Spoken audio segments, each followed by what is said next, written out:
This podcast is part of Another Happy Studios, the home of podcasts with passion.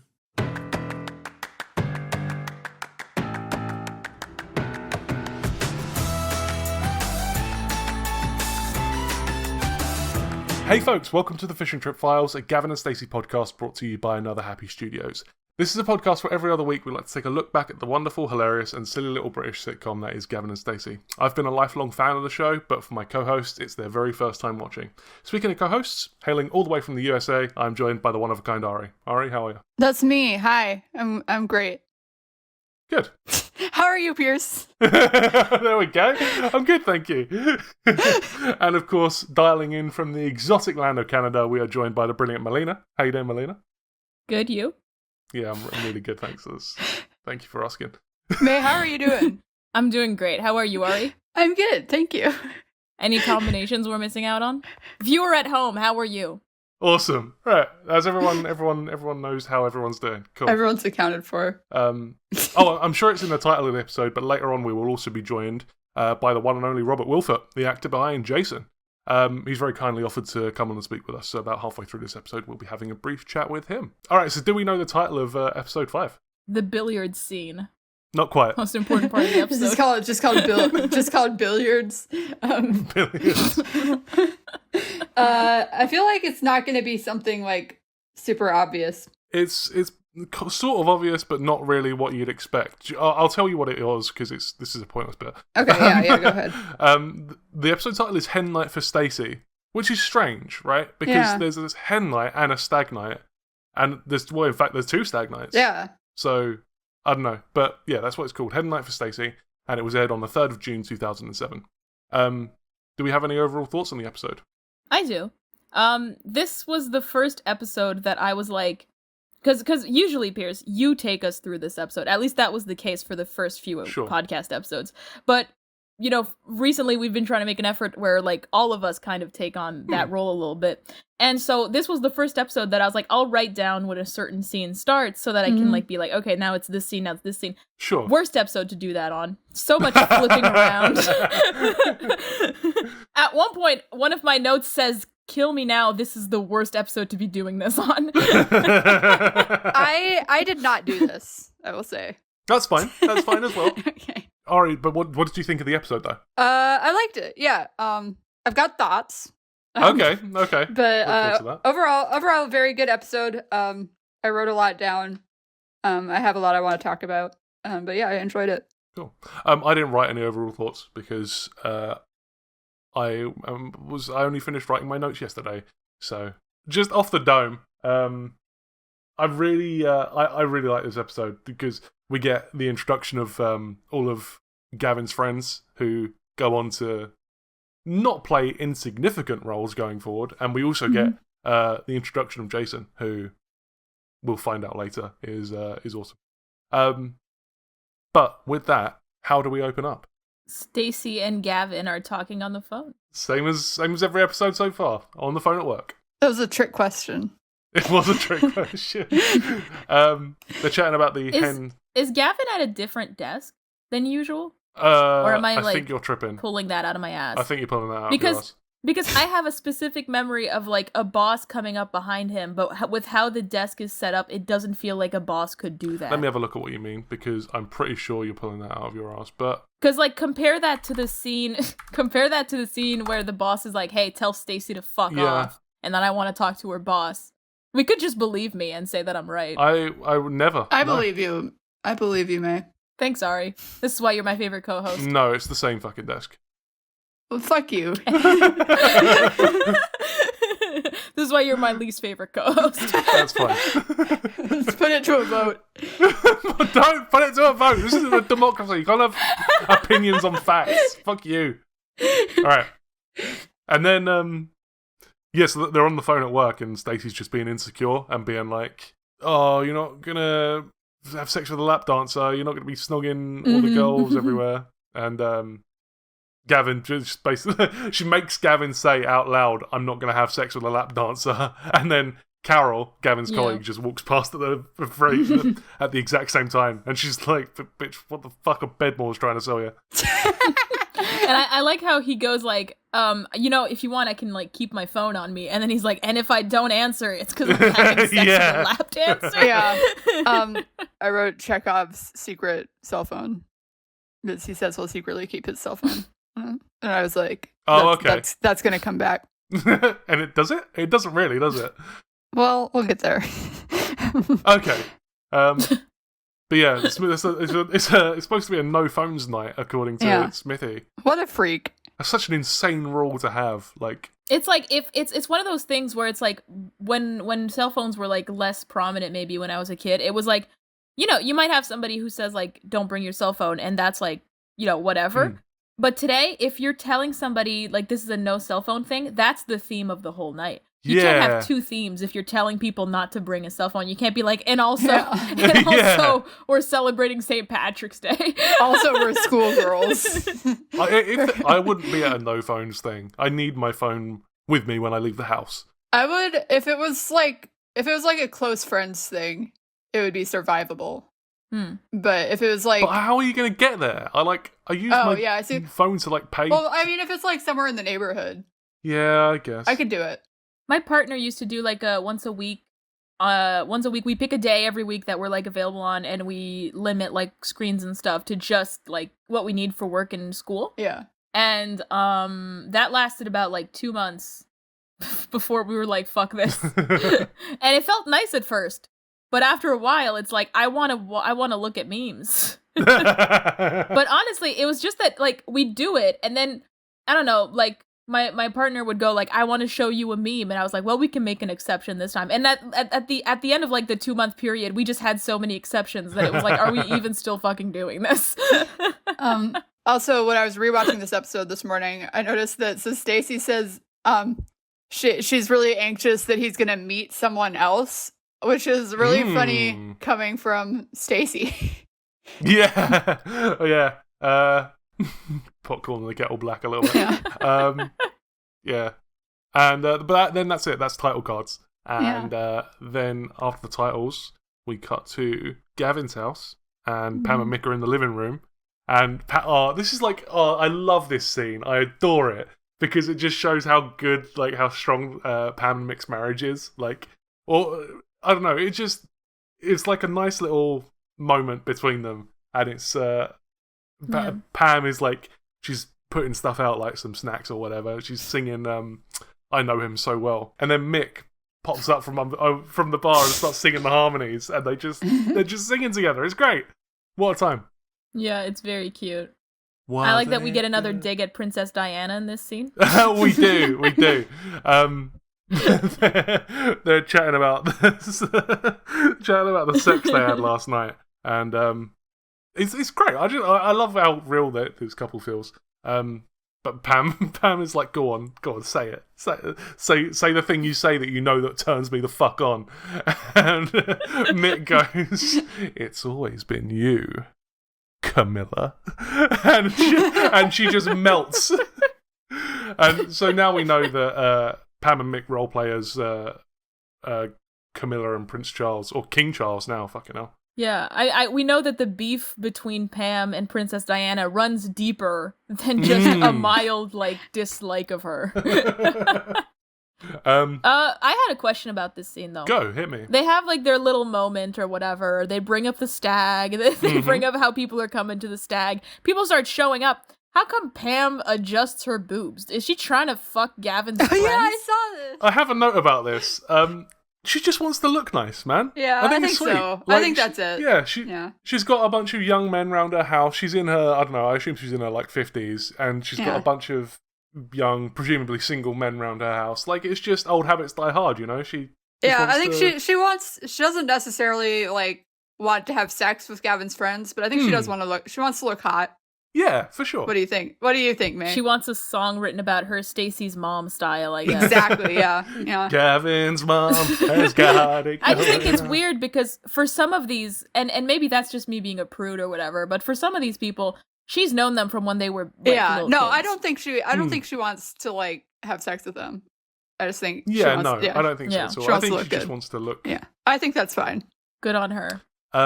Chinese Alan is getting married as well, again, to Geeta, who is a fictional character from EastEnders, played by an actress called Shobu Kapoor. I'm probably butchering that pronunciation, but I don't know who that is. But apparently he's getting married to her. Right. We do get a list of everyone. Mm-hmm. Pam lists off everyone who's coming to the stag. So I'm just gonna. Who does this actor play in Doctor Who? That's amazing. Yes, I have everyone. So Chinese Alan, played by Dominic Gaskell. No, I know one of them. Wait, I know one of them. Okay. Fingers. Oh, Fingers. Yeah, Fingers. Yeah, okay. So we have Budgie, played by Russell Tovey, who is I know him too. Yeah. Midshipman Frame from the season 3 Christmas special, and then at the end of season 4 as well. And also, May, how much do you know about the spin-off coming up? Do you know? Absolutely fuck all, man. Okay. All right. Well, the listeners will know. Anyway. Everyone except Maylina. Luggy is another friend. He's uncredited, so probably wasn't in Gavin and Stacey. Gary and Simon. Gary is played by Jason Gregg, who played in Doctor Who season 3 episode Evolution of the Daleks. He played a human Dalek, one of the extras. Simon is played by Daniel Jeffrey. I don't think he was in Doctor Who because he only acted for a short while before becoming a lawyer, like you. Oh, May, you're a lawyer, aren't you? Legally, if the Canadian Association of Paralegals is listening, somebody else said that. I didn't say that, and I'm denying it right here, right now. If you're ever in legal trouble, please reach out to Maylina. She will solve all your problems for money. She will accept your money to do legal services for you. May, do you want to take the opportunity to refute that statement before we move on? Or do you want to just... Okay. I've done it enough times. At this point, I'm owning it. Yeah, call me if you want legal advice. I'll give you legal advice. I'm an expert in the law, and I'm a lawyer. And she will exchange currency for that service. It's very important. All right. So the next person is Dirtbox, who's played by Andrew Knott, who was not in Doctor Who, as far as I could find. Fingers, played by Samuel Anderson, who played Danny Pink in Doctor Who, as we know. Smithy, we know who he is. Yeah. Swede, played by John Grizzly. No, he wasn't in Doctor Who. And Jesus, played by Daniel Curtis, and he wasn't in Doctor Who either. Okay. So, that is the end of Who Does This Actor Play in Doctor Who? For now. I'm a big fan of, like, TV shows, well, just groups of friends in general. Whenever they have one friend that has slightly longer hair and is white, they'll give them the nickname Jesus. Is that a thing? Are there other shows where they do that? Walking Dead. Okay, I haven't seen very much of that one. This scene, I fucking love this scene because it's so well acted. You know, like these actors is like a group of like 10 actors or whatever, and they've probably only just met, but they act like they've known each other for decades. Like, it's so well done. You can really believe that this is just a massive group of friends. And this would have been impressive on like episode 1 or 2, but since it's been like 5 episodes now, I'm like, that's just how the show is at this point. I feel like everybody does their job really well on this TV show.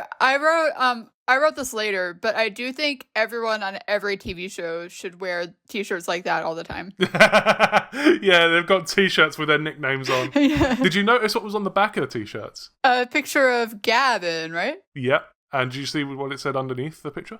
I did not. It said like R.I.P. Gavin Shipman, 1980 whatever to 2007. That's lovely. Nice one. Nice one, Smithy. What a freak. We'll come back to the t-shirts at a later date. Yeah. The t-shirts come back somehow. The t-shirts come back. I am a big fan about how like everybody has their name on their t-shirt, but what is it? The 2 interchangeable friends. Yeah, Gary and Simon. Gary and Simon. It's just written Gary and Simon. Yeah, it was Gary and Simon. Yeah. I wrote down, I don't remember what this bit was, but I wrote not Andy in all caps. Not Andy. Okay, that doesn't mean anything to anyone else either. Great. Yeah, I want to figure out what this means. Not Andy. I don't know what it means, and I wrote it. All right. And then we get the iconic entrance. There's a cab pulling up, and that'll be Chinese Alan. And what happens? White dude shows up. Yeah, and he says something like, anyone want some Chinese or something. Someone order a Chinese. Oh, yeah, there we go. Yeah, okay, so I wrote down... You guys missed something. Oh, yeah, no, I also have a note. Pierce, do you have a note? Oh, fuck. Did I miss something? Hang on. Whoa, slow down. Hang on. You did miss something. I was going to call you guys out on it because it hadn't been mentioned yet. Oh, I know what it is. Volivants. Yeah! How did I miss that? Yay! Oh, shit. Later on in the episode, I have a That's French, but it was a really, shit one. And I had to phone it in. This is the only That's French that I wrote down. Yeah, there is one later, but it's a bit of a cop-out. But this is incredible. Right. Maylina, can you tell us about volivants? What can you tell us? They're disgusting. They taste like shit. They're fucking creamy and gross. Vol-au-vent translates to flying in the wind. Because when somebody says that they're making vol-au-vent, I get the fuck out of there. It's fucking disgusting. Amazing. What? I don't even know what they are. I've never had a vol-au-vent. Look it up. It's like a disgusting little thing with cream and shit. It's fucking gross. Doesn't look like my thing. Chat, can I get woke here for a second? Please do. Oh my god. All right. So Danny from Doctor Who shows up, playing the character Fingers, Samuel Anderson. I believe this is the first non-white character, at least named non-white character in the show. No? Am I forgetting someone? Ahmed. But he's not appeared on screen though. And okay. You can't just assume he's not white. Sure. Okay. Yeah. I think you're right. All right. Just wanted to point that out. Okay, that's the whole thing. Is that he's the first one? Okay. It's been four episodes with no non-white named characters. I have some bad news, Ari. It gets worse. In a few episodes' time, we're gonna have a big old woke chat about how people of color are depicted. We're gonna have more woke chats this episode. Don't worry. Oh, I look forward to it. Okay, cool. Right away, another woke chat. Because we started talking about Chinese Alan, but we didn't finish talking about Chinese Alan. Okay. Yeah. Okay. So I wrote down Chinese Alan is white. I wasn't expecting that. Right. Really, I was. It just feels like the group of friends that would fucking do that. I don't know if it's more or less problematic that he's white. Oh my god, you're so right. Because imagine if he was Chinese and they called him Chinese Alan. I know. I like how much he owns the nickname. He's just he loves it. He's got a fucking catchphrase and shit. Yeah. Someone order a Chinese. I want a catchphrase. I want a catchphrase. Should we all come up with catchphrases for ourselves? Yeah, fuck it. I think it has to happen organically. I want a catchphrase, man. Just pretend you're using it organically. That's what I do. Hey, Pierce. Do you have a catchphrase, man? Oh god. Put your headphones on. Yeah. Pierce is in the house. Mine might be like, I'm probably overthinking this. I'm probably overthinking this. That's so true. Yeah, so then we could cut to Nessa and Stacey getting dressed up for the hen night, dressed as schoolgirls, and they look good. They look pretty good. Yeah. They're talking about how Nessa hasn't been able to find out whether or not she's pregnant yet. I have some questions about this that you may not be able to answer. But because you are British, but I don't know how much experience you have with pregnancy testing. Okay. Is a pregnancy test more expensive than going to the doctor? Can you just go to the doctors for free to get tested for pregnancy? So, I don't know, but I imagine the answer is yes. Okay. I think you can get a pregnancy test free on the NHS, but there will be a long waiting list. And it'll be like you have to wait 3 weeks or whatever, and then you can come in and get it done for free. But people will tend to just buy over the counter pregnancy tests. That's kind of wild to me that you would go to the doctors and wait weeks rather than just getting a pregnancy test. This is I don't know. Maybe it was different at the time, but at the moment, this is a very weird thing to do for Nessa. Like, she's just she's so anti-capitalist that she's refusing to buy a pregnancy test, and she's going to get one from the state. I might be overthinking this, but when I saw this scene, okay, I was like, okay, so she's talking about how nervous she is. She doesn't want to talk about it. I thought it might be like a mention of how like she wants to delay knowing so that she can get drunk tonight. Because like when you know you're pregnant, it's like you can't drink unless you're like thinking of maybe getting rid of the kid, right? Yeah. So to me, it was like, if I buy a pregnancy test now and I find out I'm pregnant, I can't go drinking with the girls. I definitely think that's a part of it. I don't think you're overthinking it at all, because she does say, she goes like, all she wants to do is go out and get shit-faced and have a curry or a fight. So to me, it was like, I'm delaying finding out, and that's why I don't want to buy a test. Yeah, it's totally possible. Yeah, that makes sense. I've changed my mind. I think I'm totally right.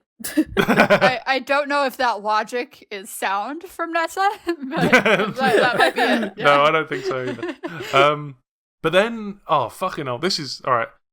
Now I know what you were talking about, Ari, when you were talking about the woke conversation that we were going to have, because this is like one of my least favourite scenes. Yes, this is exactly what I was talking about. I will say, Gavin does not catcall the women.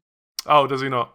No, I went back and I rewatched it like 3 times and like was like paying attention to like what each guy was doing. And Gavin didn't yell at the woman, but pretty much all the other guys did. One thing I do want to note is that I've just noticed this. So I've put in my notes, it says cut to the boys queuing up to get into the club, and then my next note, which I hadn't read until you were just talking, Ari, I wrote, I don't like this scene for so many reasons, which I'm sure Ari is about to tell us all about. Yeah. Okay. So that being said, Gavin does not catcall the woman, but James Corden is a fucking freak. Oh my god! Right. So first of all, what do the boys see? Why do they see an issue with these women? Because I think it's more like that they didn't respond to my advances and therefore they're ugly. Yeah, I guess that's it. And actually, Gavin doesn't really get off here because he says, so they all do their catcalling thing and Gavin looks kind of embarrassed. But then he says, "You've got no standards" to Smithy. Yeah. What? What? What is their beef with these women? I don't understand it. As far as we can see, they're just like normal people. But not that it would be okay to catcall ugly or talk shit about ugly women. Yeah, no, exactly. Yeah, it's strange. Okay, so then Smithy's like, "Yeah, I've got no standards. I'll fuck anyone." Yeah, I've listed all of the people that they list. So the first one is Anne Widdecombe, who is a conservative politician. Great. And to confirm, Smithy would fuck this conservative politician. Yes, he would. And I think he says, "Why not?" Okay. And then there's, I'm probably going to butcher her name, but it's Nadia Almada, I believe. This is a woman, she won Big Brother in 2004. You guys know Big Brother? I do know Big Brother because of Doctor Who. Yeah. Okay. Primarily. Yeah. I did a little research on this one because it's kind of. Oh, okay. I wanted to understand what the joke was, and then the joke was just weird. Yeah, I'm not a fan of it at all. The joke is that she's a trans woman. Yeah. She was one of the definitely the most prolific trans woman of the era because she was Big Brother was such a huge deal over here in the early 2000s. And she ended up winning Big Brother in 2004. But yeah, it's just, and then we also have Jeanette Kranke, who is, I believe, she's the woman who plays Jimmy Kranke from the last episode. So yeah, after that horrible scene, then we cut back to Stacey's hen night. She meets up with all her mates in a bar and they're all excited to see her. It looks like a good time, right? It looks like they're having a nice evening at least. Sounds like a better evening. Honestly, like out of the 2 evenings, the hen night was way more fun than the stag party. I agree. Maybe that's why they named the episode that. Yeah, maybe. Both of Gavin's stags were basically just washouts. There is a point where Nessa asks for a pint of wine. Yes. I tried to check this out, but because I'm pretty sure this is illegal to sell pints of wine. At least in the UK. I've never tried to purchase a pint of wine in the UK. My specialty is Canadian law, so. I was going to ask you. Like, I tried to check it out to find out whether it was legal or not, but there's just too many words involved in laws, man. So Maylina, you're no use here. The British law that I know is purely from the point of view of this is where we get this law from Britain. so do you know whether it's legal in Canada to sell pints of wine? I don't know. You're a lawyer. You're right. I should have every single law in my brain at all times. Is that not what you get paid to do? Is that not what lawyers do? They all just memorize all the laws? I'm not a lawyer. I can't legally call myself a lawyer. I don't know. I don't think anyone's ever Googled that question before, to be honest. I'm not finding anything. Yeah, no, right? It's hard to find out, isn't it? Smithy is doing the worm. Yeah, there's a brief montage of the two parties happening. Can you guys break dance? Because there's no way I'm going to be able to do any of that. Do I look like someone who can break dance? You never know. I don't know. What does a break dance? Yeah, no, I'm not a dancer. Smithy doesn't look like he can break dance. And that's true. Yeah, he is doing the worm. He's doing the worm, and he's doing a fucking good job. He committed to that thing. I've got no upper body strength. I've got no. I don't have moves. Yeah, me neither. I think we should all try and do the worm right now. Go. And just break our necks. That'd be some good audio. That'd be some good audio content. So yeah, later in the night, Dirtbox and Budgie are trying to chat up a girl, and she says that she likes fingers. Like she's talking to the boys, and she goes, "Oh, I really like your mate. Is it your fingers over there? Yeah." And they say that he's gay. Yeah, they say he's gay. Please don't fuck him. Yeah, please. Stay talking to us. So I think this is the woman I've written down has a very nice sequin jacket, right? I think the sequin jacket is the next woman that we see. Oh, okay. But I could be wrong there. But go on, please do tell us anyway, because this is coming up anyway. Oh, I was going to ask if this woman in the sequin jacket, which, by the way, is fabulous, is she in Doctor Who? Oh, let me fucking tell you. I found out she is played, well, I assume she is. She's credited as, like, bar woman or something. She's played by Amanda Wilkin, and no, she's not in Doctor Who, unfortunately. Oh, shit. Yeah, Gavin's just trying to wingman Smithy. There's a moment where they've convinced this woman that they're, like, singers. They're famous singers. Yeah. And somehow she buys it. Yeah. From the Ordinary Boys. Yes, Gavin's from the Ordinary Boys. Oh my gosh, my days are it's a banger! And there's no turning back. I'm working a 9 to 5. Yes! Fucking love that song. The lie that Gavin says, where he says, Gavin is an ordinary boy's name and my band is the Ordinary Boys. If he came up with that off the dome, that is unreal. Bro, he deserves to get laid for that. That is the best lie I've ever heard in my life. I feel like it would hit harder if I had been familiar with the Ordinary Boys. Okay. Well, I wasn't, but it's still amazing. Okay.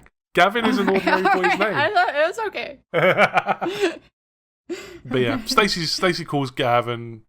She's being insecure again. You're not snogging any girls, are you? Well, is it being insecure if he's openly flirting with a woman on the week before his wedding? Is it really insecure or is that she just has this sixth sense that her man might be a creep?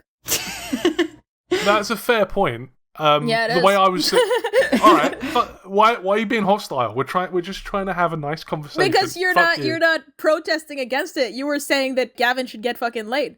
Yeah, okay. All right. You want Gavin to fuck that woman so fucking hard. The way I was thinking about it was that Gavin was just wingmanning. Then you could just say, my friend's famous. Why do you need to be part of the Ordinary Boys? Yeah, that's fair. All right, whatever. Yeah okay.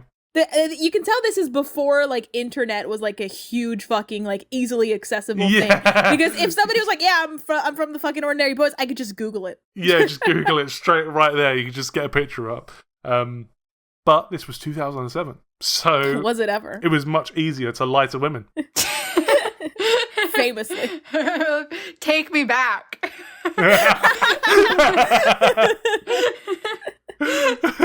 My next note is that Gavin is just being a good boyfriend right now. Like, I feel like he's doing a good job of, like, calming Stacey down and just reassuring her and letting her know that he loves her and stuff.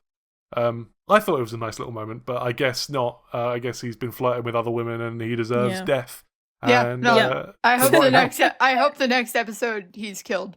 Okay. Yeah. And then he has the nerve to call her out for lying about her, like, 13 fucking husbands. Yeah. Or whatever. We'll get there. But then we have the one and only, ladies and gentlemen, may I introduce PC Love Length. Okay, I wrote that this police stripper routine would not be a turn on for me.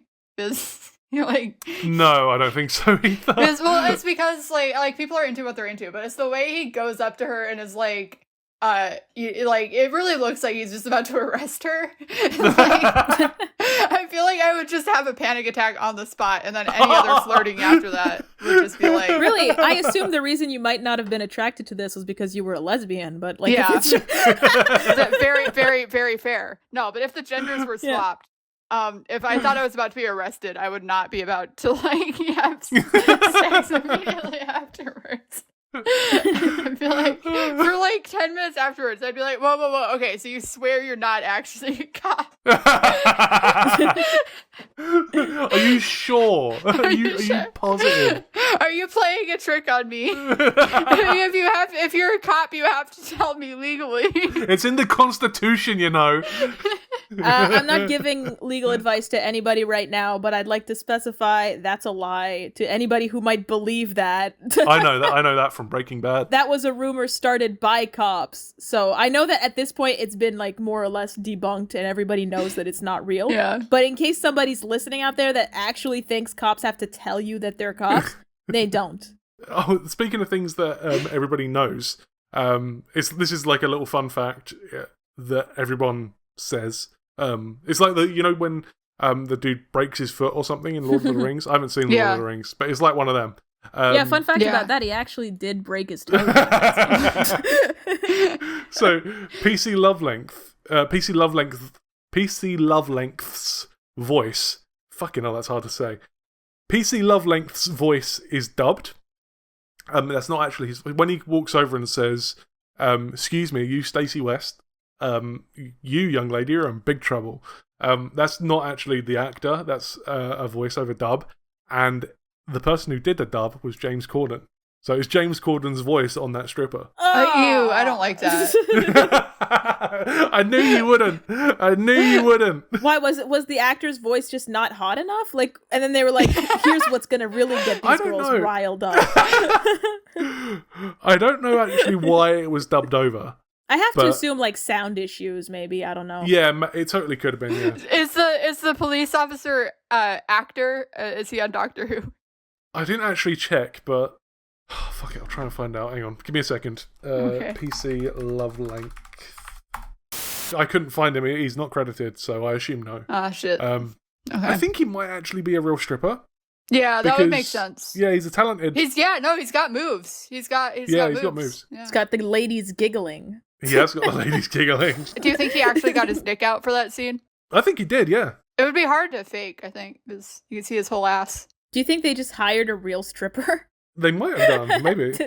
And then, but what happens next? What's the next scene?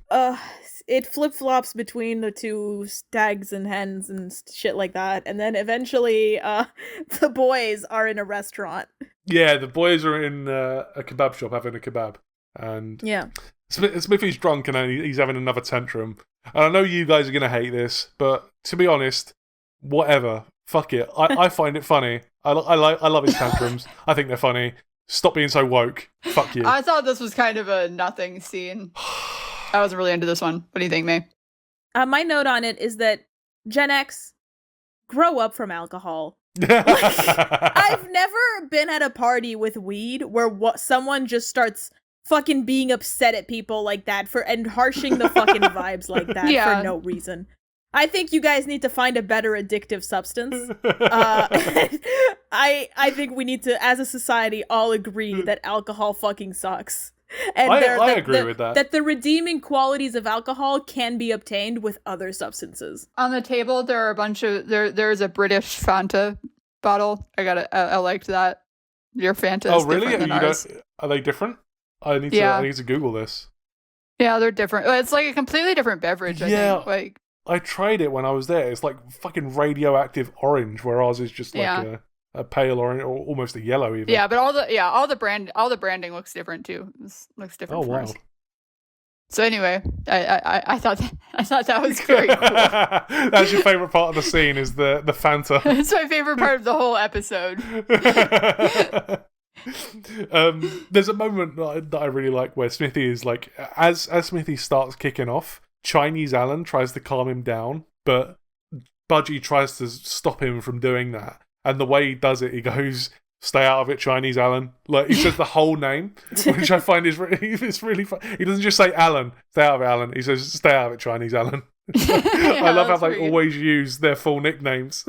I'd like to mention that there is a character in the Gavin and Stacey universe called Keith that emigrated to Canada. Uncle Keith, cool. Let's go. So, after Jesus brings up that Smithy's uncle emigrated to Canada, Smithy leaves and takes his kebab with him. I like that he says, "I've made a fool of myself," so he knows. Yeah, he knows as well, yeah. I made a fool of myself. I'll have it tomorrow. And Dirtbox just starts having a go at Jesus. Like, I'm on Jesus' side here. Jesus did nothing wrong. Is that your opinion, like, philosophically as well, like when it comes to like theology? I don't know too much about Jesus, so damn. From what I do know, he seemed like a pretty alright guy. Yeah, but there are lots of things that happened allegedly that I don't know about. So. Fucking politicians answer, man. There are a lot of things about Jesus Christ that we don't know. We need to check his Twitter from 2014. At JC9301. And now Stacey's crying about alcohol again. She is Gen as well. X. Find a better fucking substance. She's crying because she loves Gav so much. Yeah, because she's drunk, though.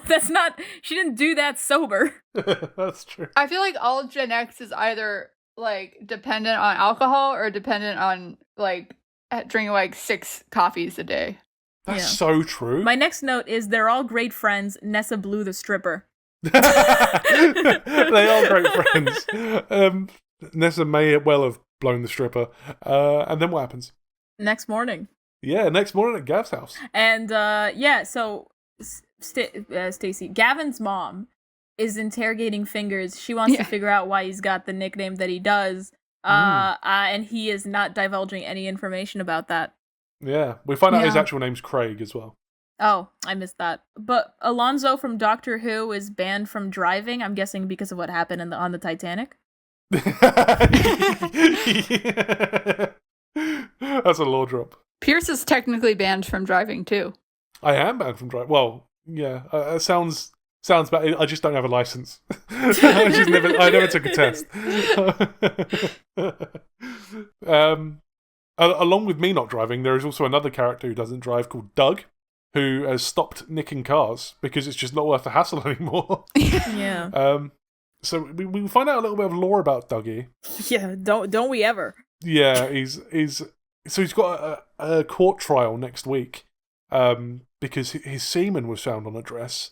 So I think it's best we don't talk about this character too much. What do you guys think? Yeah, I think we can move on. This is my favorite. I wonder if you have the same note, Maylina. This is one of my favorite tropes, where they've got this breakfast laid out, and then Gavin walks over and just takes a piece of toast.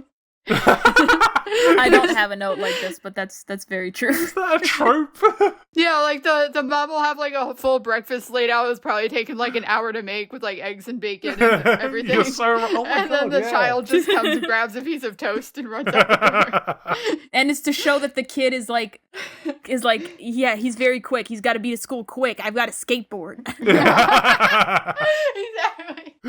This scene would be much better if Gavin had a skateboard. It would be. The whole show would be better if Gavin was on the skateboard for the whole thing. But along with the piece of toast that he takes with him, he also takes something else with him. Do we have a note about this? Mm-mm. It's Mick gives Gavin a check for the magician. Oh, yes. So I think I'd like to establish, it seems that Stacey does not know about this magician. I maybe. I don't know. I mean, Bryn might have told her. Okay, well, I thought that might come back, but you said that in a way that makes me think it's not going to come back. What do you think is going to happen? Let's find out. Well, I don't know. I thought she might be surprised to be like, "Whoa, there's a magician at my wedding. We didn't talk about this." But I guess not. because you're reacting in a way that makes me think this is not important at all. I'm going to break your heart a little bit here. The magician never comes back. We never see the magician again. No, that is sad, actually. I thought he would be at the wedding. Of all the nonsense that you say comes back, the fucking magician doesn't? I have to assume the check is like a cancellation fee, and so they had to cancel the magician. You say at the wedding, but are we sure there's going to be a wedding? Oh, yeah, I guess we don't know. Yeah. We'll see.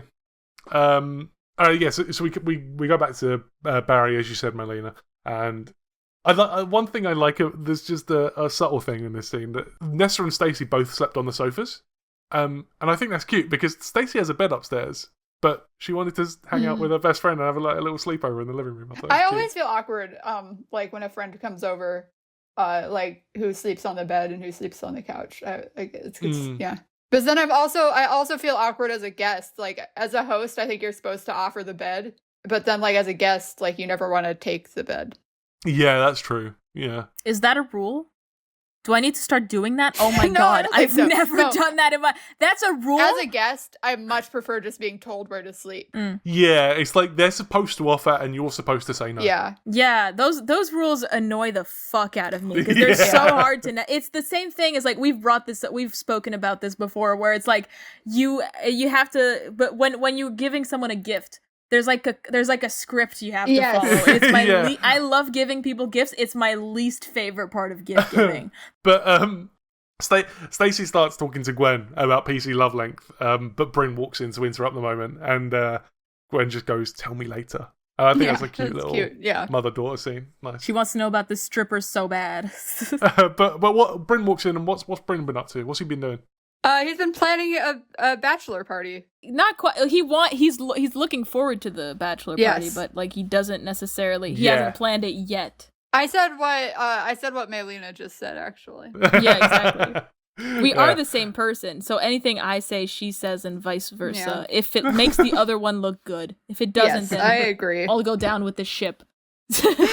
Bryn's bought himself a suit for the stag. Yeah. I've just written, oh dear, because the stag's already happened. He really sells this scene. I also wrote, like, poor Bryn, and I don't usually write notes like that because I'm like, I'll remember how I felt. I had to write down, like, poor Bryn. Yeah, before they even, like, started going, like, oh, okay, we're gonna get Bryn to plan a stag party and everybody pretends that there wasn't one, I wrote in my notes, "You monsters, plan a second stag party for Bryn." Yeah. At first I was like, Gavin's a pussy for not wanting to participate in redoing the stag, but then I remembered he got absolutely shit-faced last night, then drove 5 hours to go see Stacey. Yeah. And now he's being asked to participate in a second stag night. Yeah. You can see why Gavin is like, because Stacey calls Gavin to get him to have another stag, and you can see why he's like, babe, we're not having another stag tonight. I'm not getting all the boys to come to Wales for another stag. That is insane. You're insane. I'll see you in a minute. Yeah. And then Gavin arrives in Barry, and there's a little moment here which is subtle. But when Gavin arrives, they're no longer like crazy excited to see each other. It's just like they're just pleased to see each other now. They've reached the point in their relationship where it's no longer, oh my god, it's hi. To be honest, I think you should get to this point well before you get married. That's very true. That's a very good point. Yeah, I'm thinking 2 years before you get married, you should be at this point, not 2 weeks. So this stag night that they've planned with Bryn sounds lit as fuck. You think? Just a yes. night... I love Bryn. I want to go hang out with him. Okay, right, yeah, that makes sense. A night out with Bryn does sound like a blast, to be honest. I love Bryn. He's the best. Bryn agrees he's going to throw Gavin a stag because Stacey's told him that the boys didn't. Like, he just didn't get a stag. And then Gavin calls Smithy, who's sleeping off his hangover. Yeah. And I don't have as much empathy for him. I think he should shut the fuck up and go to the second stag. My exact note is grow the fuck up, Smithy. Yeah. I did say shut up about your underage girlfriend and go to Bryn's stag. Because he mentions that, like his girlfriend got a trampoline or whatever. I wrote in all caps. In all caps, I wrote a trampoline display. Yeah, it's... I mean, we've spent 5 episodes discussing this now. Do we want to go over it again, how fucked up it is? We're going to spend the next 13 also discussing it. Cool. Pierce, you're going to want to hope that he breaks up with his underage girlfriend soon. Otherwise, this is going to be a main topic of conversation for quite a while. Do you think Smithy's girlfriend was competing in gymnastics against Rose Tyler? There's got to be some overlap there, yeah. You think the girlfriend got silver or something? Yeah. All this time, Rose's rival has been Lucy from Gavin and Stacey.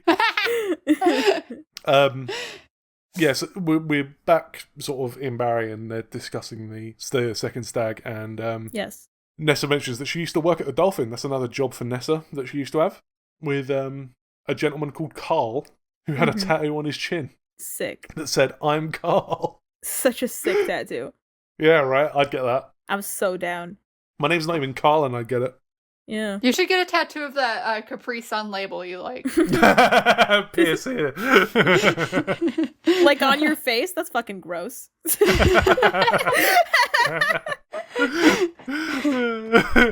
But then the doorbell goes, and who could it be? Oh, well, I'll tell you who it is.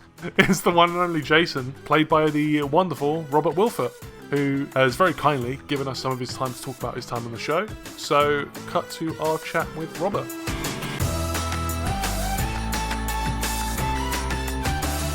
Robert, thank you ever so much for joining us today, and a very warm welcome to the Fishing Trip Files. Thank you very much for having me on, Pierce, and everyone. It's really nice to meet you all.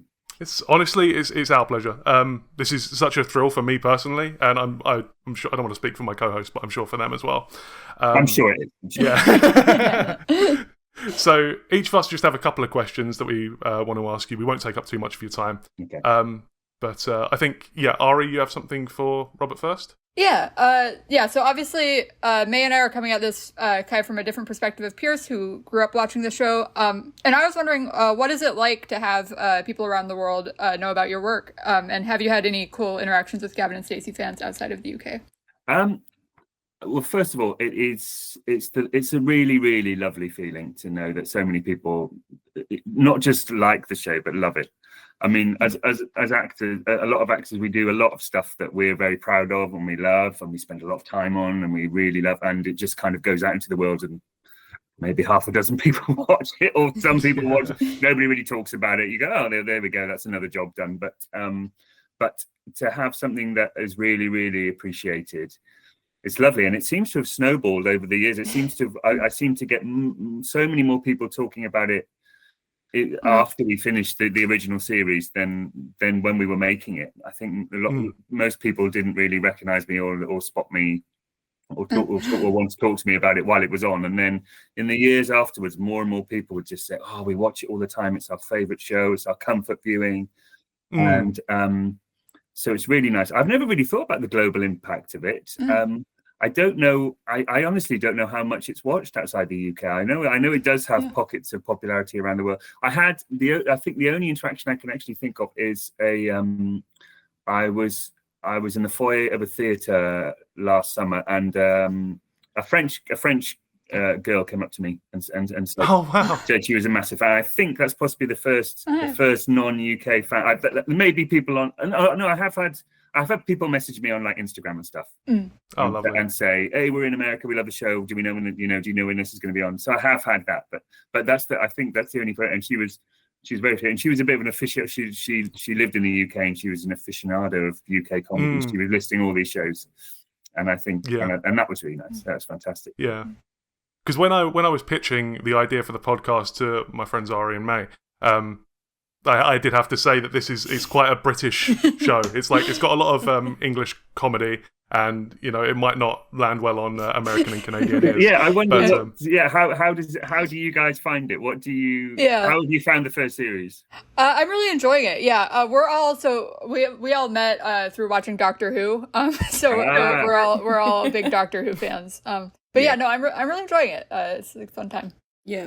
Same thing. I honestly think that I'm used to American TV shows and American sitcoms. So when I found out that Gavin and Stacey was a sitcom, there was a part of me that was like, okay, I know what I know what the show's gonna be like, and so I had a lot of I guess preconceived this is what I think the show's gonna be like. And then when I saw that the humor was a lot different, I thought it was fun because I had never I wasn't used to that type of sitcom, so it was almost refreshing. Just to see a different perspective on a sitcom, I guess. Because what I love about the show is the specificity, that word. Specificity. Yeah. Of it.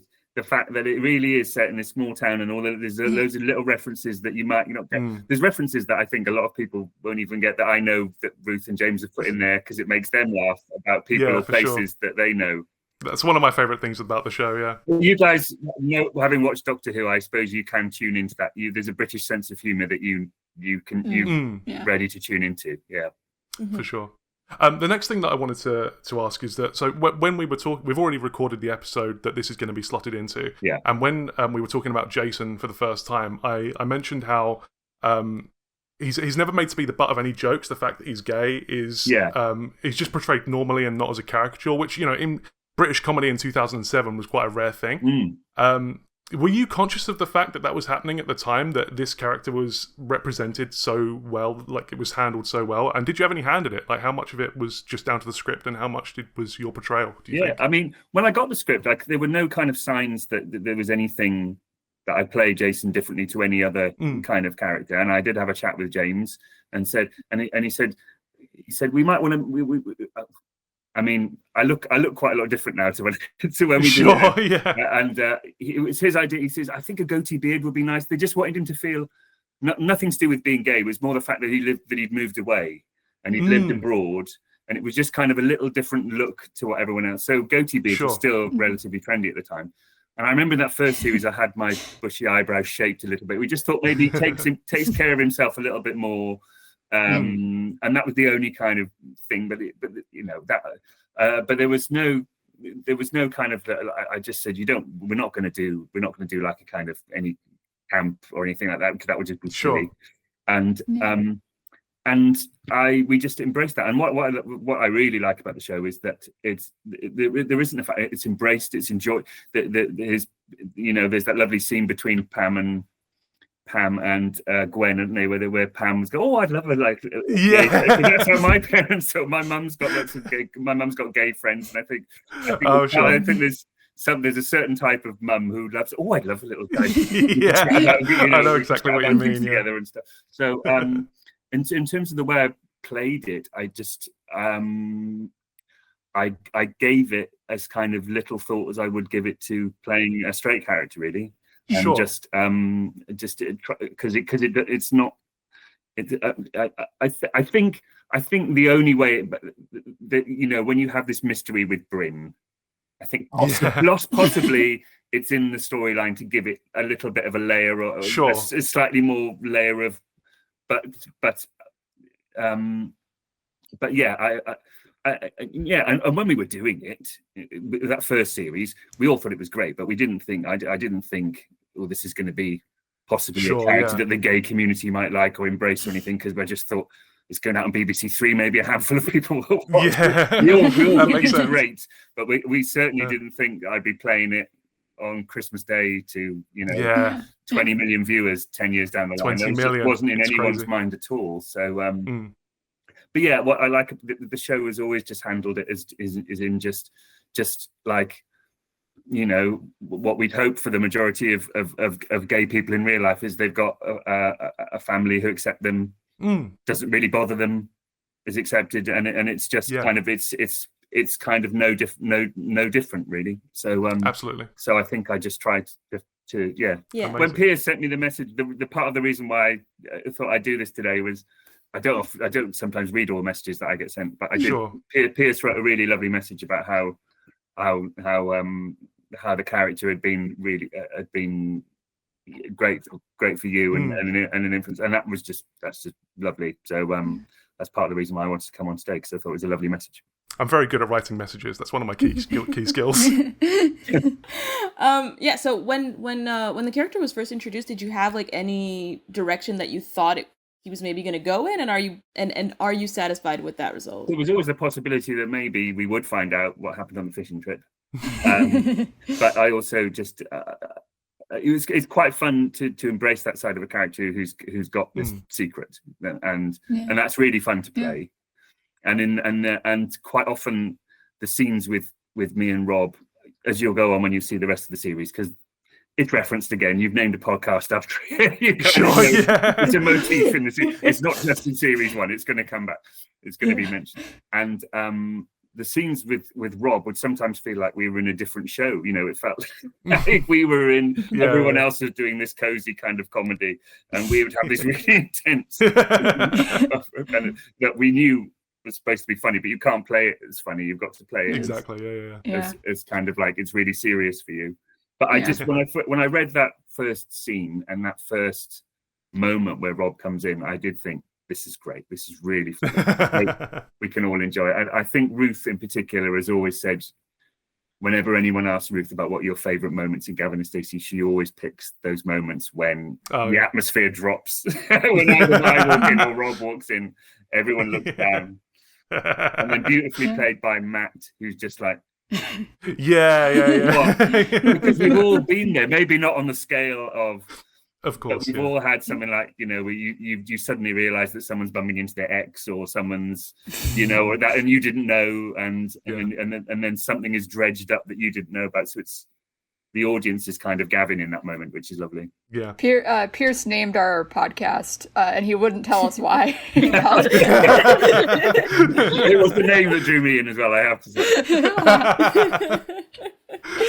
I'm glad to hear that.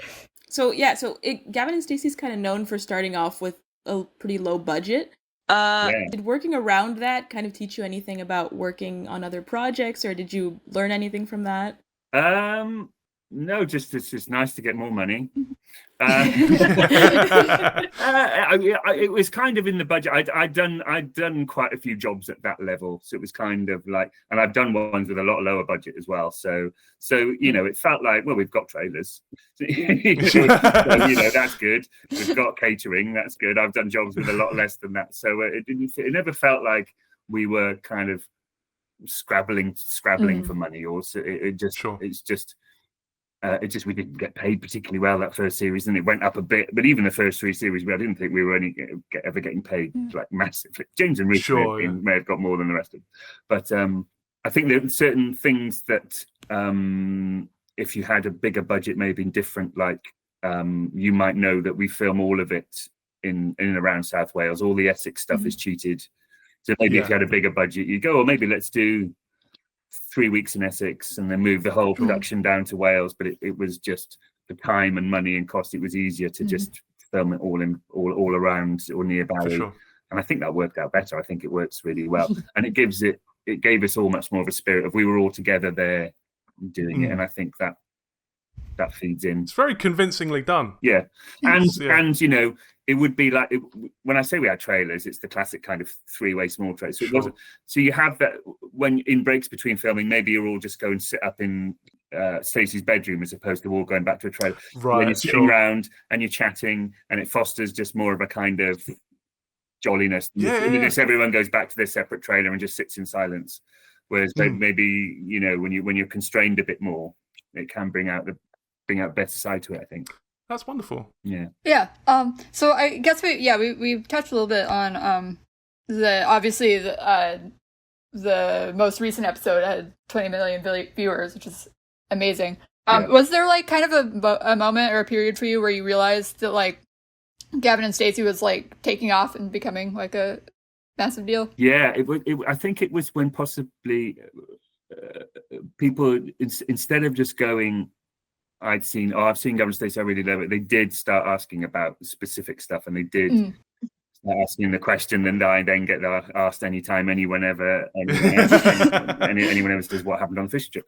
So I think it's when that started to capture people's imagination, and then we'd come back, maybe like a series, come back, and I talked to Rob, and Rob would just be like, "Are people asking you about it all the time? They're asking me about it all the time." And Rob's done loads of stuff, but all of a sudden, they just want to know about this, and they just want to know about.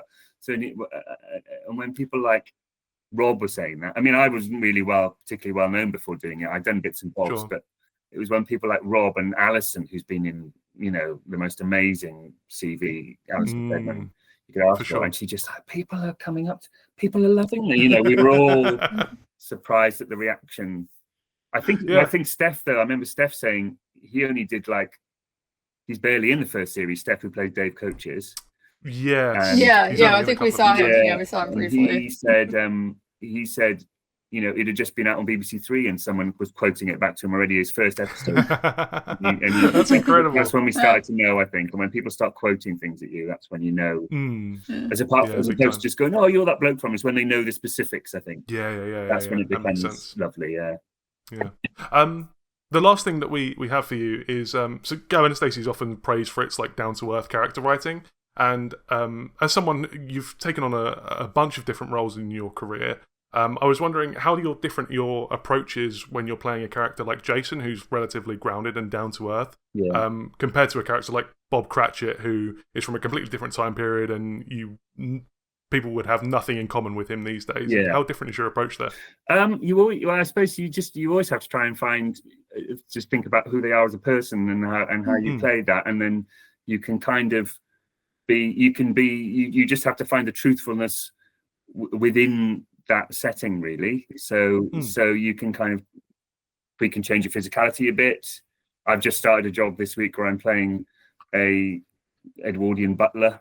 He would stand and move and talk very differently to how Jason would. You think about people's job, you think about the setting they're in, you think about possibly how they were brought up, how they were raised. I don't go in for big loads of research and writing massive character backstory. I just think you kind of it's knowing what the parameters of that world and where you can go creatively. So James and Ruth always said, this is the real world. Yes, there are some extreme characters like Nessa, but everyone's real. Everyone's the kind of person you might bump into around the corner. Yeah. Whereas if you're entering a more fantasy world, you can kind of broaden your performance a bit more. But there's still got to be that internal truth. You still got to kind of.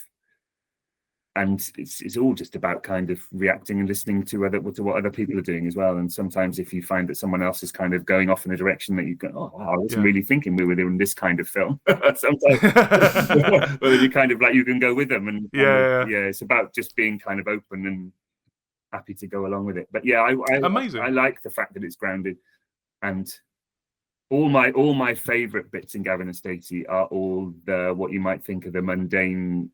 Conversations again stuff that maybe might not hit so well in Canada, like jokes about who would you marry out of the Crankies and where did you get your oven gloves from and Pierce explains all of those to us. There's one coming up that I think possibly my favorite one I ever had to read to. I just loved it. Was you guys won't get to it yet, but there's quite a long discussion about which your favourite motorway services is. It's that kind of thing, capturing how real people talk. The comedy and the mundane is what I really, really have always enjoyed about Gavin. Yeah. Absolutely. I think that's what everyone loves about it. Yeah. So we don't want to take up any more of your time, but just before you do head off, I know you've recently started working on a new show. Do you want to take some time to tell our listeners about that and anything else you might be working on? Yeah, it's called A Woman of Substance. It's an adaptation of a book from the 70s by Barbara Taylor Bradford, and it won't be out for a while yet. We've only just started filming, so it may not even be this year because I think it's quite long. I will pop up in various bits. Amazing. Playing I think my first butler, which is quite fun. Amazing. But the whole story spans from the Edwardian era to the 70s, focusing on this one woman and how she starts out with nothing and becomes a woman of substance. And it's a really nice cast. We've had a lovely time. We're filming it all up and around Yorkshire. Just came back from Yorkshire late last night. And apart from that, not much else going on. The industry's in a very strange place at the moment. We all met up at the BAFTAs the other week, and quite a lot of the very well-known cast were doing nothing. There's nothing. Yeah. Oh, really? I won't name names, but sure, yeah. So it's a strange time of the business, as I'm sure you know. But hopefully there'll be more to come. Not more Gavin and Stacey. We hope so. But more work. Yeah. It was called the finale for a reason, wasn't it? It is, I'm afraid. But thank you ever so much for joining us, Robert. We wish you all the best, and we'll call it there, I think. Thank you. Thank you very much.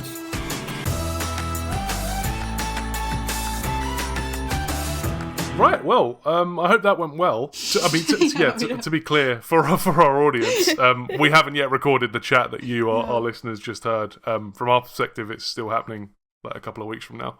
So yeah, hope we did a good job. But I'm sure it was amazing. I'm sure we killed it. I feel like if it didn't go well, we aren't airing this part. Yeah, that's true.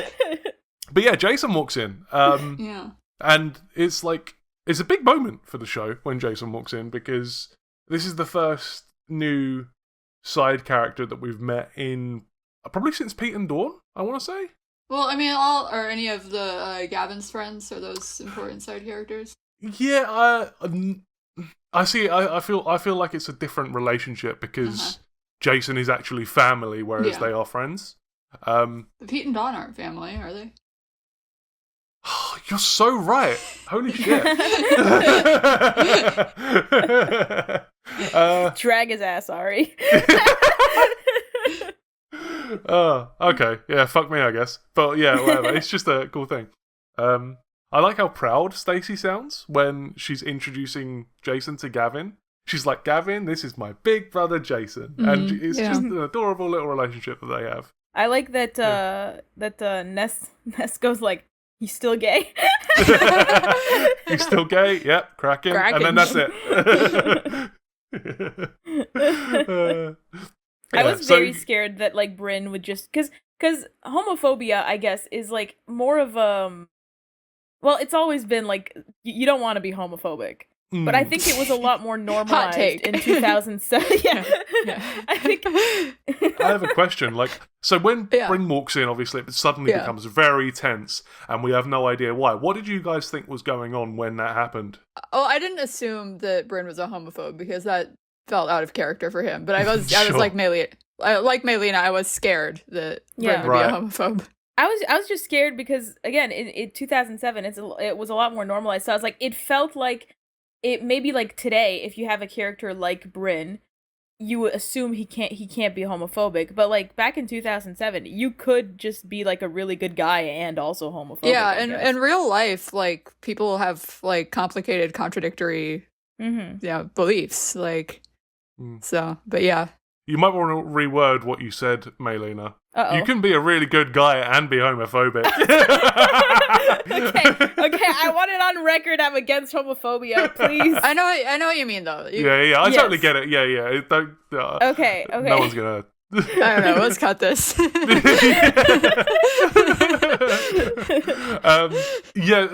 So Bryn walks in, and it all just becomes very tense, and then it just cuts to later in the evening.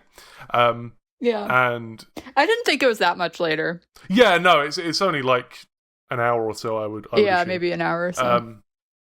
But yeah, Bryn's like everyone's in the living room, sort of discussing the wedding with Jason because he's just catching up. But Bryn's just on his own in the kitchen, basically just having a panic attack. Yeah.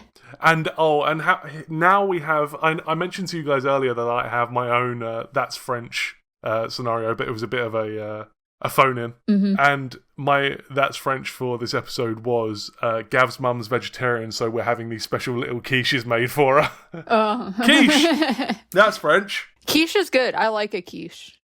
I've never had a quiche. It's like scrambled egg pie, right? Yeah. I don't think I've ever had. It looks disgusting. I know this from France. It's just eggs in a pie crust. Yeah, I don't like pie. I don't like most pie. Okay. I'm looking at this, and it looks like there would definitely be some surprise ingredients in there. And it looks gross.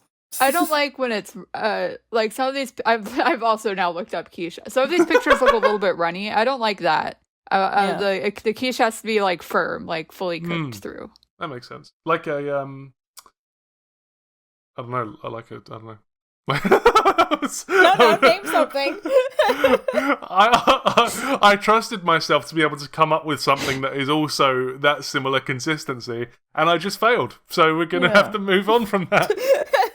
I would have made some shit up until I could figure it out. I would have like a flubble flubble. For an hour. Oh, you guys don't have flubble flubbles in the UK? They're exactly like quiches. The point is, I don't feel bad for Pam. Quiches are good. I think it's weird that like it's implied that Stacey doesn't know that Gavin's mom isn't vegetarian. I feel like if you're dating somebody about to marry them, if you let him in on that. That's a good point. Yeah, that's a very good point that Gavin hasn't told her. Yeah, no, that's a good point. I also think, by the way, when they're planning out like what song they're gonna dance to, their first dance, they both name a song. And like I said, I think last episode, I looked up the Gavin and Stacey official episode playlist, so I know which song wins out. Oh, shit! Does either of you have the list of the songs they name? Because I could still try to guess which one it is. Yeah, well, I know it. It's, obviously. It's A Million Love Songs by Take That, or How Deep Is Your Love, the Take That version. So, yeah, I remember that. Okay. I think the first one. You saying I remember that triggered me to just get the giggles because I also remember that. It's such a stupid little gag, but to take that version, it's just so funny. No, that got a chuckle out of me. Yeah. So you think it's A Million Love Songs by Take That? Yes, that is I'm locking that in. Right. So. Wait. Okay. So I think maybe before the wedding song thing. Before that? Does Gavin say the thing about the Bentley? Yeah. I think that is at this point. Yeah. So, in the wedding fair episode, basically they had said that, or Gavin said that Stacey really wanted a horse and carriage, but he wanted a Bentley, and then Mick was like, "You should just lie and say that you couldn't get the horse and carriage, and get the Bentley." And that seems to be what has happened. Yeah, they totally ran out of horses. Apparently. Yeah, he was gutted. Yeah. Gavin is not without his own sins. Let's just say that before we get to a scene a little bit later on. Yeah. Well, we do get like the first ever mention of the fishing trip, which I was very excited about, but I was also this is the big moment. Yeah. But I was crushed because on one hand, I was like, okay, cool, he's not homophobic, and also we get a mention of like a fishing trip. But I was gutted because it means, like, knowing what I know about this show, we'll never find out why Bryn's mad. So you think we never find out at all? I'm thinking, from what I understand of the show, and now I'm doubting myself because you're, like, questioning me, but you're interrogating me. But we're gonna find out, like, vague details, but we'll never find out what specifically made Bryn mad at Jason. So we'll say, they'll imply something, but they won't be like, this is exactly what happened, by the way. Interesting. Yeah. Okay. We'll never get a cutaway. I've also heard that the fishing trip is pretty mysterious in this show. Yeah. So I won't say too much. In fact, I won't say anything at all. I'm just going to let those predictions be. All right. There we go. He loves having the power. just upholding this power dynamic. Fuck you. It's just good content. All right. Okay, so the information that we do know about the fishing trip is that Bryn and Jason went on a fishing trip. Yeah. When they came back from the trip, they could hardly stand to be in the same room as each other. Yes. And that is it. That's all we know so far. Mm-hmm. But they didn't fuck. Because they're cousin and nephew, so it can't be that. What the fuck, Because if it had been Maylina? any other two characters that weren't related, I would have been like, oh, they fucked. We can't rule anything out. This isn't fucking Game of Thrones, man. I don't think it's that kind of show. I could be wrong though. Pierce has all the power and knowledge. Based on the information that we do have, do you guys have any predictions about what you think might have happened on the fishing trip? That's a good question. This is like a classic question that people always ask each other about Gavin and Stacey. What do you think happened on the fishing trip? Yeah. Like when it was airing, that was what anyone could talk about. I feel like Smithy was there for some reason. because something terrible happened. That doesn't make any sense. Shut up. You have all the knowledge, and then you're yelling at me for not knowing as much as you. Yeah, but you know that. Alright. May?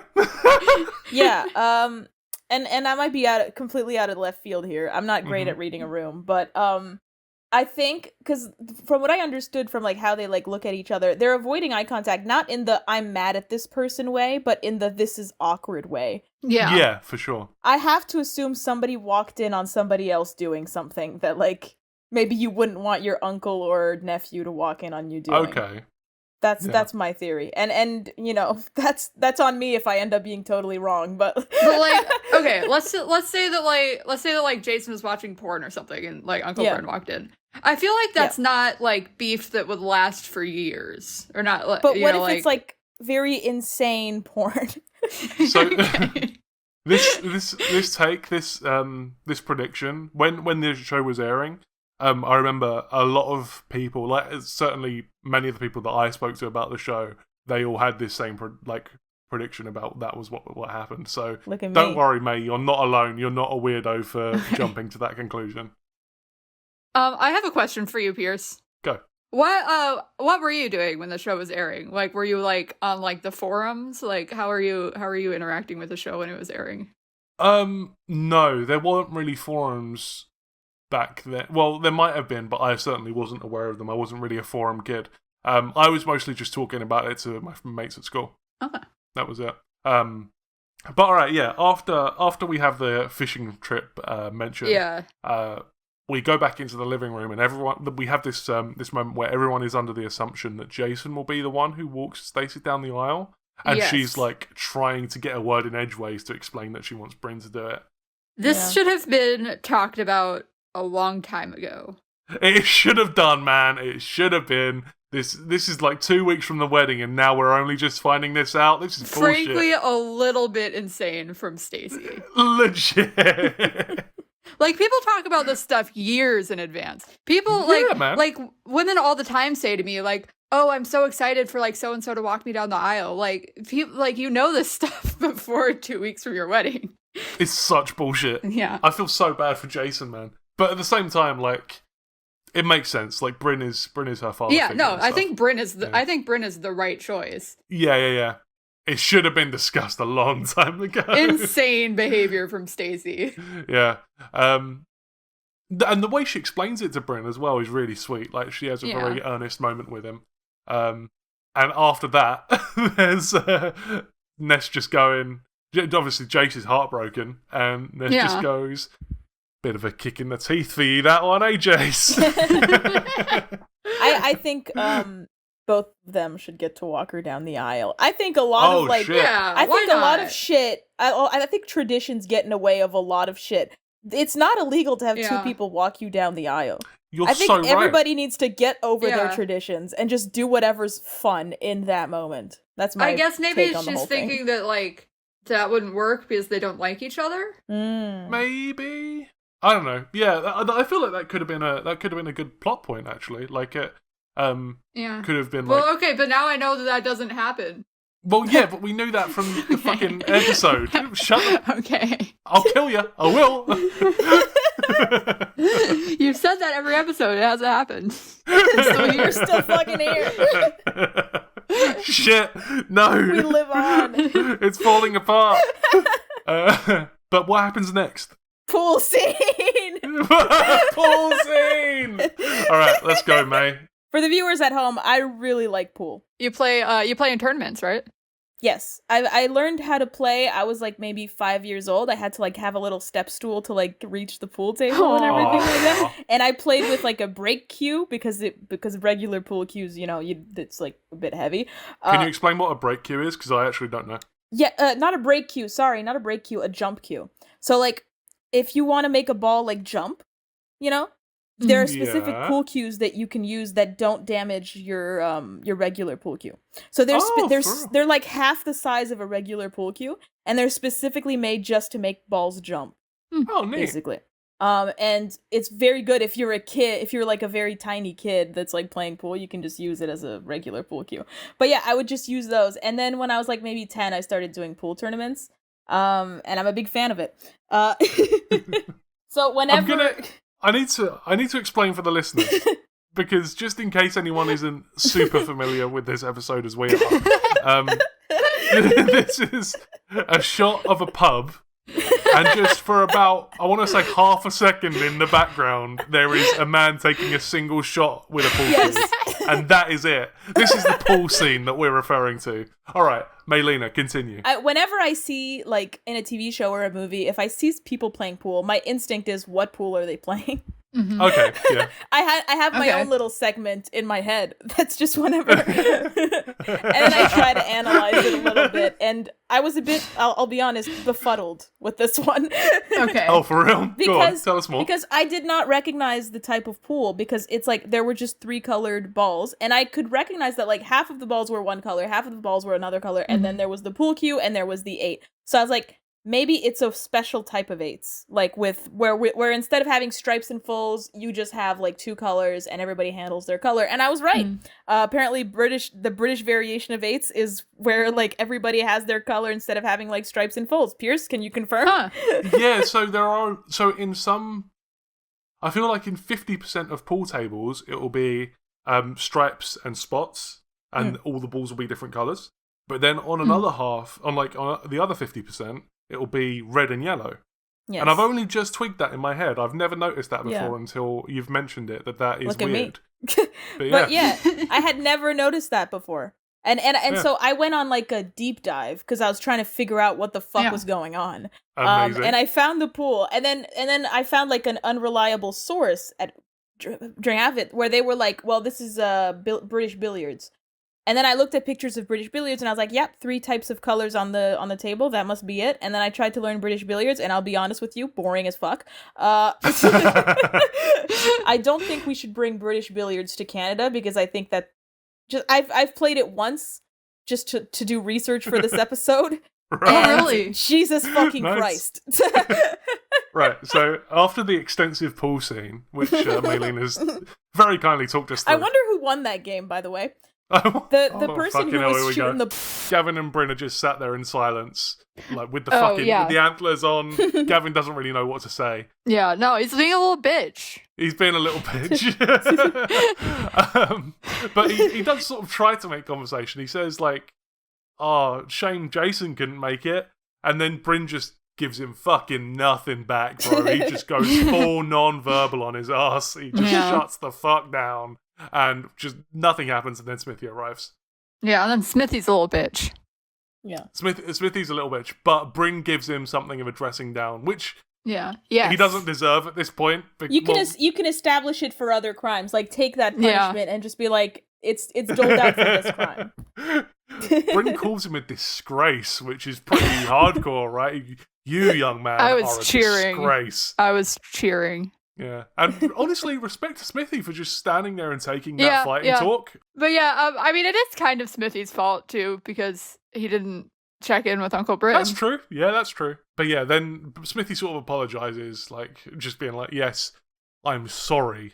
Like through gritted teeth, he fucking apologizes, and then Bryn just goes, "Apology accepted. We'll say no more about it." I love him. Yeah. He's just straight back into happy-go-lucky Bryn. I fear Bryn is my favorite character. Unfortunately. Yeah. What's unfortunately about it? Bryn's great. I like Nessa. Oh, okay. It's just unfortunate that she's been dethroned. Carl's at the bar. Yeah, fucking Smithy saw him. He said, I've just seen a guy with a tattoo on his chin. That'll be Carl. You can tell because of the tattoo. It says, I'm Carl. But yeah, after that, we cut to later in the night, and they're playing a special game. I don't know whether you guys are familiar with this game, but they're playing Cruise Mary Show. With Davina McCall from Doctor Who. Yes. Yeah, I love Davina McCall. Really? Yeah, man, she's great. Davina's like one of my favourite TV personalities. She's, I say that, I've only seen her in Big Brother from like 2006. But in that, she's so good. She's so like passionate about the show. Like, she's infectiously good at the presenting. I love it. Ask me who my favorite British TV personality is. Who is your favorite British TV personality, Ari? Sue from The Great British Bake Off. Sue. Oh, Mel and Sue. Yeah. Oh, they're so good. That duo, Mel and Sue. Yeah. But yeah, we then so it's a very quick quick scene of them playing Cruise Mary Shag, and then we cut to later in the night once again. And they're all just having a good time, right? They're all just giggling together, laughing, telling anecdotes, sharing stories. Smithy doesn't like dogs. Oh, I wrote this. Gross. This is fucking nuts. No Ari, dogs? I trust you to add this to Smithy's growing list of war crimes, right? Yeah. But Ahmed's here. I just wrote in all caps, fucking Ahmed, because that's what Bryn does, and it's the best thing in the world. And just fucking, He goes, oh my god, here we go, boys. Oh wait, hold on. Can we go back a little bit? Go. I wrote, and I remember this, but I don't remember the full context. I wrote James Corden is like Roy who jumps off at Morrison. Yes. They're all. Smithy's just told the anecdote about the dogs.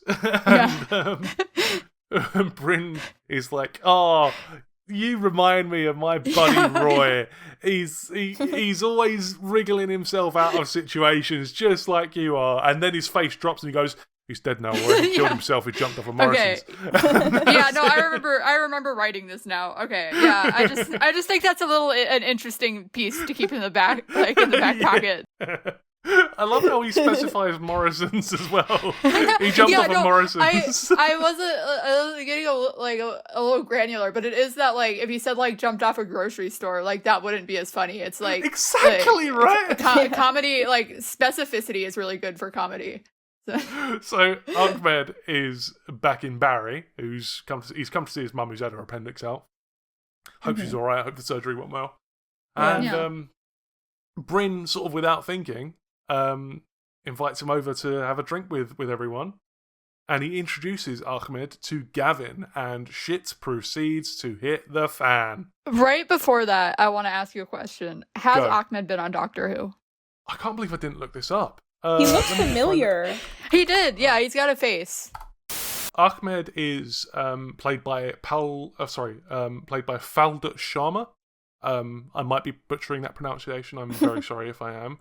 Another Faldut, catchphrase. we'd love to have you on the. We'd love to have you on the show. But he has not been in Doctor Who from what I can see. But what he has been in is Cucumber, which is written by Russell T Davies, who wrote Doctor Who. So maybe he'll be on Doctor Who then. Maybe he will be. But yeah, so Ahmed is chatting to Gavin, and he just goes ham on the exposition dump, right? Gavin is caught up on the whole situation in like 20 seconds flat. Good on Ahmed. Yeah, Ahmed is like very chill in this interaction, I feel like. Yeah, man.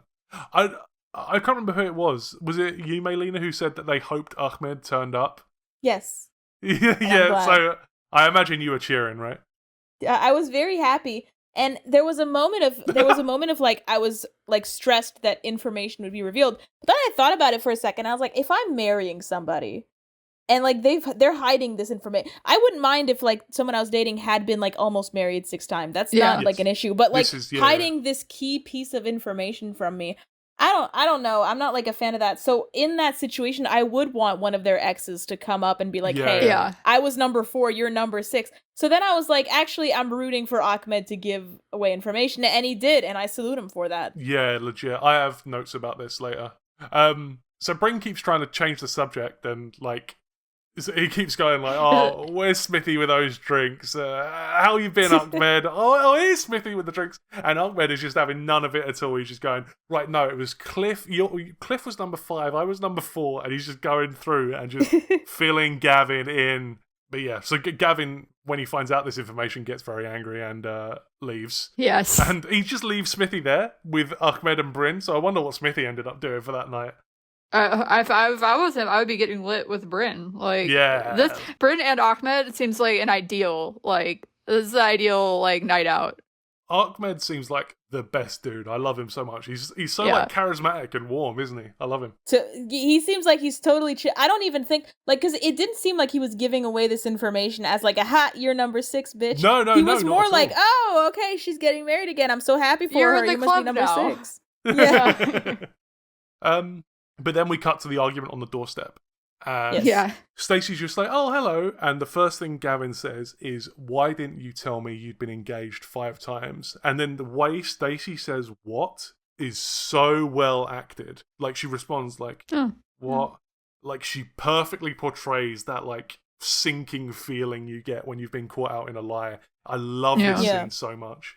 So she says that he's overreacting. Oh god, I wrote that line. I said, "Oh come on, you're overreacting" in quotes, and then I just wrote, "Nah, full stop."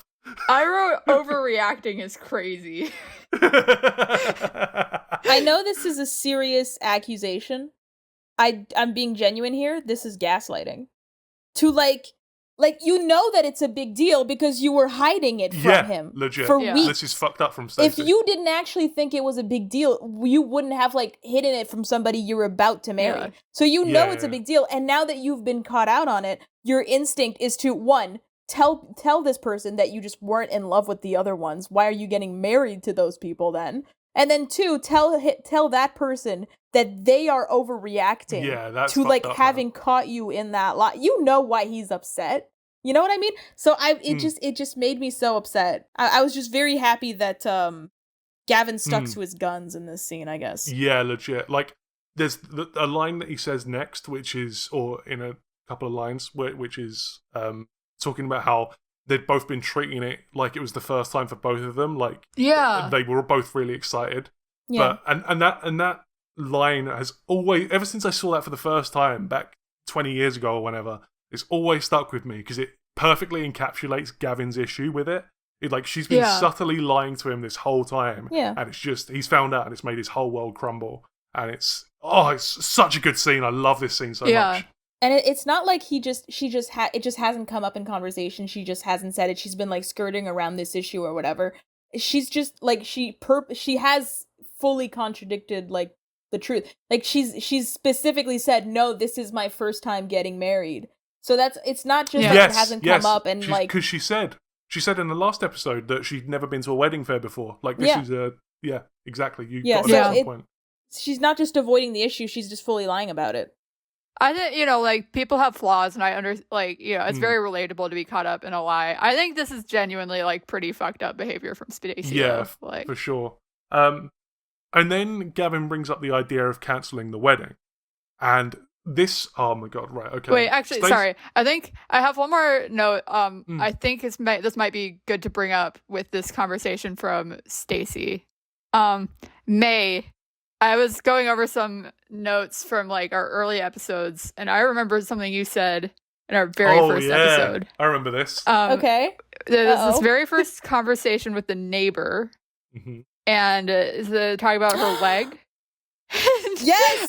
Let me finish for the listeners who might not know what I'm talking about yet. Yes. So the neighbor Doris said that her leg is hurting. She wants to cut it off, and then Stacey goes inside, and Gwen asks, "How's Doris?" And Stacey says, "She's fine," or something. And then you had a note, May.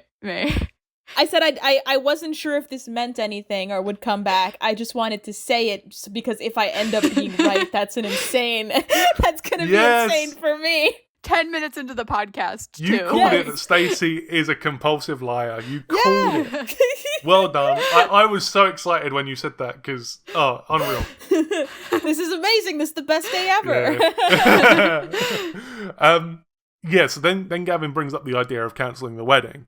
And Stacey says this next line where she says, "You want to cancel our wedding because of things that happened before I even knew you."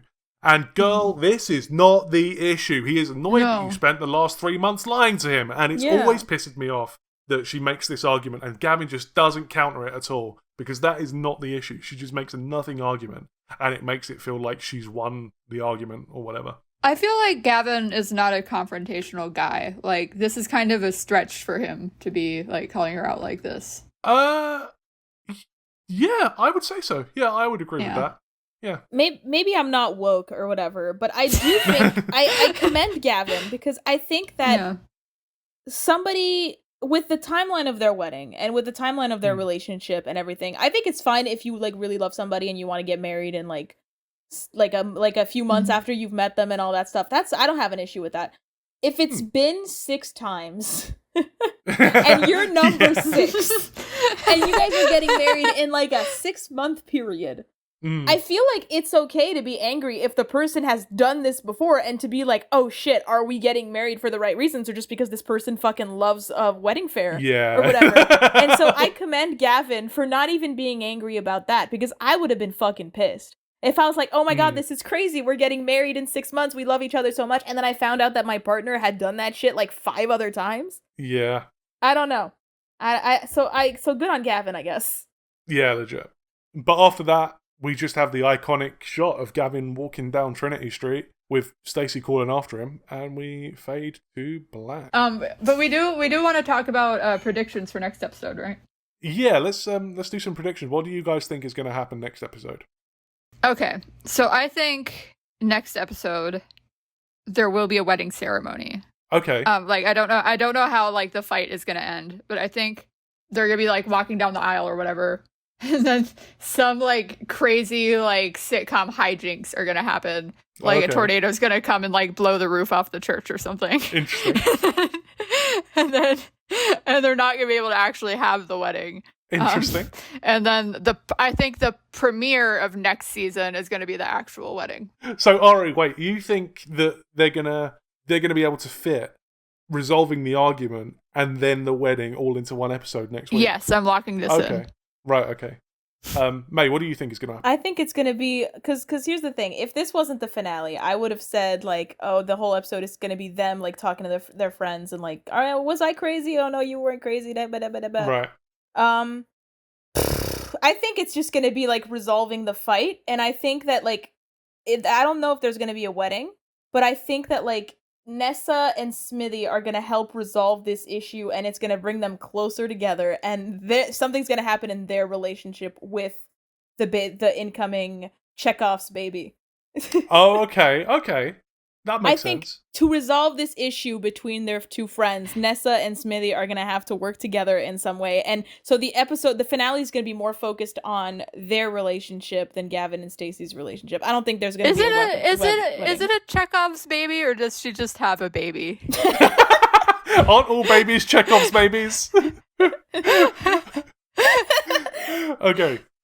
So commonalities between your predictions. In both of your predictions, you both think that Gavin and Stacey are going to resolve the issue next episode. I believe that's the only commonality. Yes. I mean, the show is called Gavin and Stacey. I feel like they can't be separated that long. Okay. All right. Sure. Okay. And on that bombshell, it's time for 3 good things. For those of you who might not know, every episode we each like to share a good thing that's happened to us recently and just leave the episode on a high note. Who would like to go first? I'll go first. So yesterday was, we're recording this on May 4th. Happy Star Wars Day. Happy Star Wars Day. And yesterday was free comic book day. So I went to my local comic book store and I got a ton of free comic books. It was pretty fun. Oh, sick. Did you get any like cool ones? I got one that I'm pretty excited about. Is like a Black Mirror one, I think, based on like the San Junipero episode. I didn't know there were Black Mirror comics. There's this one. That's sick. I don't know. I haven't read it yet. I don't know. I think it kind of looks like it might just be like a comic book version of the episode San Junipero. Still but good. I don't know yet. Yeah. Oh, fuck. I love that episode, man. It's so good, right? Yeah, that's a good one. So, May, what's your good thing? And so my good thing is the Canadian election just happened. And one of the good ones won. So technically my 3rd favorite party, but like one of the good ones. So my 3rd favorite like major party, but like you take what you can get. So there we go. That's a W for politics. Free from fascism for a few more years. Yeah. For a few more. Oh god. Oh, that is just worrying. Here's what's your good thing. My good thing is that I made some art the other day that I'm pretty happy with, and that's it. I couldn't think of one, so I phoned it in. No, that's a good one. What do you want to tell us a little bit about it? Or? I can't. I showed you guys it, but I can't say it because it's for a client. Yes. Yeah. No, it's very cool. Well, thank you ever so much for listening. If you'd like to keep up with the show, we're on TikTok, Instagram, and Blue Sky at Fishing Trip Files, so do give us a follow over there. Or if you ever want to get in touch with the show for whatever reason, you can email us at thefishingtripfiles@gmail.com. If you want to help out the show without it costing a penny, please feel free to leave us a review or rating on your podcast platform of choice. We'd appreciate it very, very much. Once again, this podcast is produced by Another Happy Studio, so please do check out the other podcasts from them if you haven't already. All their wonderful stuff is linked in the show notes. But for now, we'll see you on the Wednesday after next at 10 a.m. with the next episode. And as we always say, au revoir. Adios. Rock and roll.